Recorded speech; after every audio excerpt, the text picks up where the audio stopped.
As many of you already know, Mila and I have lived in lots of different housing situations, co-livings, shared houses, apartments, all over the world.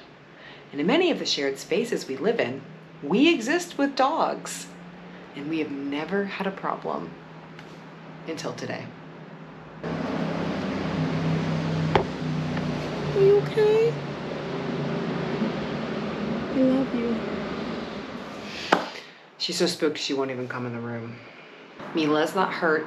I've checked her body up and down. She's not bleeding. I checked her for bites. I checked her teeth. I checked every part of her body to make sure that she's physically okay. Late last night, a new person checked into our co-living.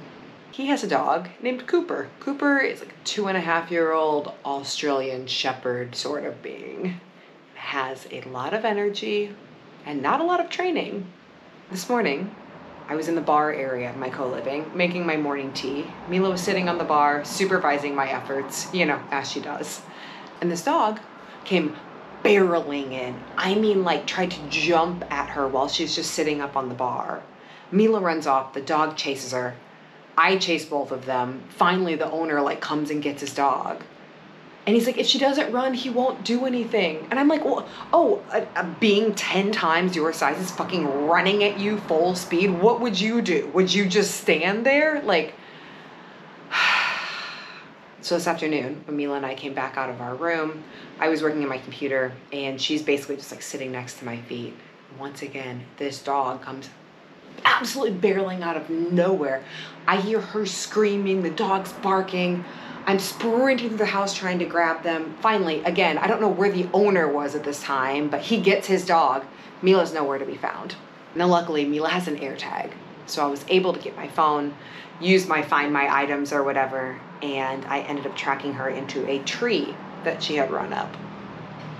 A tree that is across the street of our co-living. It's not a busy street, but there are cars that drive down it. My animal does not go out into the street if there are cars around. She was so scared that she didn't even look, just ran across up into a tree.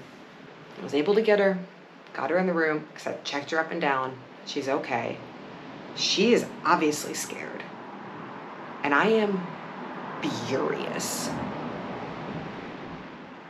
And I don't know what to do. Because on one hand, this is my fault by bringing her into pet-friendly places. Other people are also going to bring their pets here.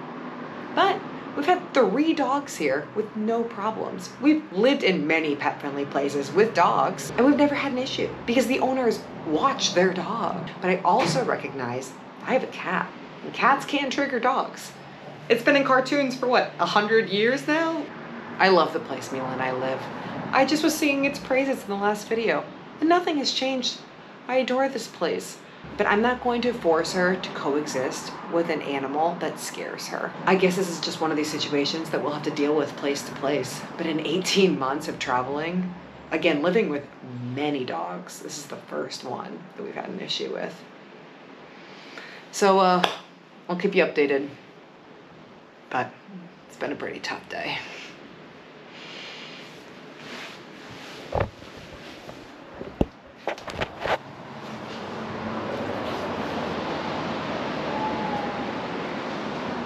You still scared? Yeah. Okay.